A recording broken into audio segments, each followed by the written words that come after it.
তা আমি ইতিমধ্যে দেখেছি যে ছোটোবেলা থেকে জানতাম কার্তিক মাসটা ধর্মমাস বলে জানতাম, কিন্তু কী করণীয় জানতাম না। তো যখন বাড়িতে এসে হরি কীর্তন হতো, মৃদঙ্গ করতালে ঘুম ভাঙতো, তখন বুঝতে পারতাম যে এটা কার্তিক মাস পড়েছে।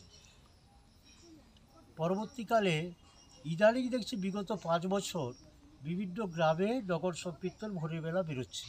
আগে কিন্তু এতটা ছিল না। ভালো। এই কার্তিক মাসে কী করণীয় না করণীয় আর জেনে কী হবে আগামী দিনে। যেমন আমরা প্রত্যেকেই দামোদরের ছবি, ওই যে দেখছেন কৃষ্ণ বা যশোদা কৃষ্ণকে দড়ি দিয়ে বন্ধন করছে, এই রূপটিকে বলা হয় দামোদর। কৃষ্ণ গিরি গোবর্ধনকে তুলেছিল, তাই নাম গিরিধারী। কৃষ্ণ গোপালন করেছিল, তাই নাম তার গোপাল। কৃষ্ণ ব্রাহ্মণ এবং গাভীদেরকে আনন্দ দান করেন বলে তার নাম গোবিন্দ। এই রকম কৃষ্ণের যে অনেক নাম আছে, তার নামের পিছনে কারণও আছে।